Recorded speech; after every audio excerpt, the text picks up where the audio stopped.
ચૈતર વસાવા સાથે થઈ ગયો મોટો ખેલ। જજ સાહેબ આ કારણે નથી આપી રહ્યા જામીન। લગાતાર 3 તારીખ નામંજૂર થઈ રહી છે। મિત્રો, ડેડિયાપાડા ધારાસભ્યના આદિવાસી સમાજના લોકપ્રિય ઉભરતા નેતા ચૈતર વસાવાની જામીન અરજીને લઈને ગુજરાત હાઈકોર્ટમાંથી એક મોટો ઘટનાક્રમ સામે આવ્યો છે। ગુજરાત હાઈકોર્ટમાં ચૈતર વસાવાના જામીન અંગે હાલ ધરવામાં આવેલી સુનાવણીમાં બે પક્ષો વચ્ચે કાનૂની દલીલો થઈ હતી, પરંતુ હાઈકોર્ટે કોઈ આખરી ચુકાદો આપ્યો નથી। કોર્ટે આ મામલે આગામી સુનાવણી માટે 24 ઓગસ્ટની તારીખ નક્કી કરી છે, જેના કારણે ચૈતર વસાવાનો જેલવાસ આગામી 14 દિવસ સુધી લંબાઈ ગયો છે। આ સમગ્ર મામલાની પૃષ્ઠભૂમિ અંગે વાત કરીએ તો કેસમાં ચૈતર વસાવા, તેમના પત્ની શકુંતલા વસાવા સહિત કુલ 9 લોકોને 7 વર્ષની જેલની સજા સંભળાવવામાં આવી હતી। આ નીચલી કોર્ટના નિર્ણયને પડકારીને હાઈકોર્ટમાં જામીન મેળવવા માટે અરજી કરવામાં આવી હતી।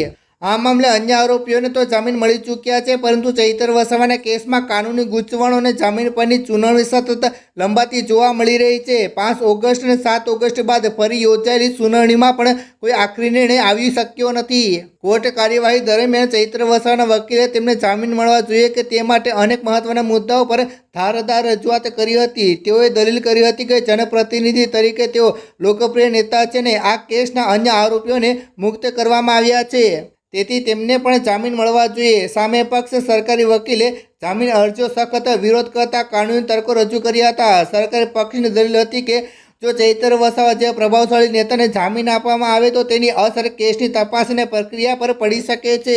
અગાઉની સુનાવણીઓ 2-3 દિવસના ટૂંકા અંતરે યોજાઈ હતી, પરંતુ આ વખતે ગુજરાત હાઈકોર્ટે 14 દિવસ જેટલો લાંબો સમય આપીને 24 ઓગસ્ટની તારીખ નક્કી કરી છે। આ લાંબા સમયગાળાને કારણે રાજકીય અને કાનૂની વર્તુળોમાં અનેક ચર્ચાઓ શરૂ થઈ ગઈ છે।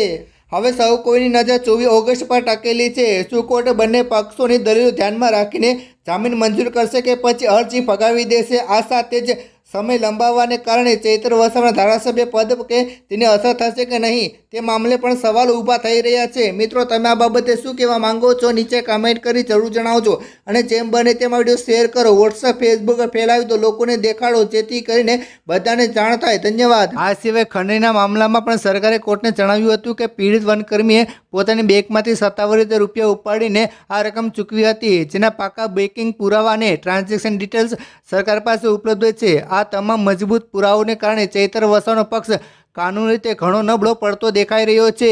હવે સવાલ એ થાય છે કે શું ચૈતર વસાવાને જામીન મળશે? કાનૂની નિષ્ણાતોનું માનીએ તો આ વખતે પણ ચૈતર વસાવાના જામીન ટળી જવાની શક્યતા ખૂબ જ વધારે છે।